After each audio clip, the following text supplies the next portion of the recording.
দুইটা সমান সমান হলে তাহলে মনে করি এইটা কপিত দাঁড়াইলে এটা বেশিরভাগ তো হচ্ছে মুসলমানের টার্গেট ভোট। আরে তোমার যে কাগজ ঠিক নাই এটা কাক কবে? হ্যাঁ, উল্টা সিধা হিন্দু মুসলমান। কাগজ কি হিন্দু মুসলমান আছে নাকি? হ্যাঁ, তোমার কাগজও তো আছে বাপের নাম, কারো মিয়া, কারো সাহা, কারো আলম। হ্যাঁ, আর তোমার আগে টাইটেল ঠিক আছে। হ্যাঁ, মোর মজুমদার তো বাপের নাম মজুমদার, ছেলের নাম মজুমদার, বাইস্তার নাম মজুমদার। ওই আমার বাম্মার দোষ করছে এইটা। বাপ মা দোষ করে নাই, কাগজগুলো আগে ঠিক করেন নাই কেন? এলা হিন্দু মুসলমান হিন্দু এটাই কোটা ঠিক আইসেছে। ভোটার কার্ডের মধ্যে আবার হিন্দু মুসলমান আছে নাগরিকত্ব কি?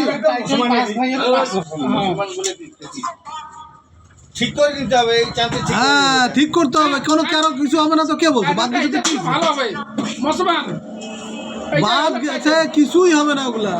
তোমার তো বংশ পরিচয় এখানে আছে, কিন্তু এখন এপিডেভিট করে সবার নাম এক করতে হবে।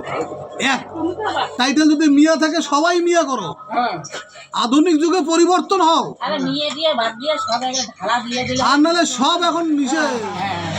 সব মুসলমান না, এদের মধ্যে আবার আছে তো, এনারা তো বলে না, এর মধ্যে অনেক কটা টাইটেল আছে। না দাদা কিছু বলেন, আমি বললাম তার পরিপ্রেক্ষিতে কিছু বলেন। হবে না, এদের বয়স এই যে বুক বন্ধ হয়ে গেছে, তাহলে কি হবে? বলবো রে, আমরা বলতে বলতে মনে দুঃখ লাগি যায়।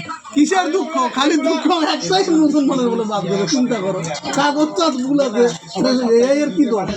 এখন তো এই আপনি চলছে না। আপনার ভারতবর্ষে যেখানেই ছিলেন আগে, মনে করেন কেউ আগে কিন্তু আমরা যেমন আসামে ছিলাম, কেউ অনেক জায়গা থেকে জানেন শুনিয়ে লাভ নাই। কি গান শুনে লাভ নাই, শুনতে হবে, শিখতে হবে না।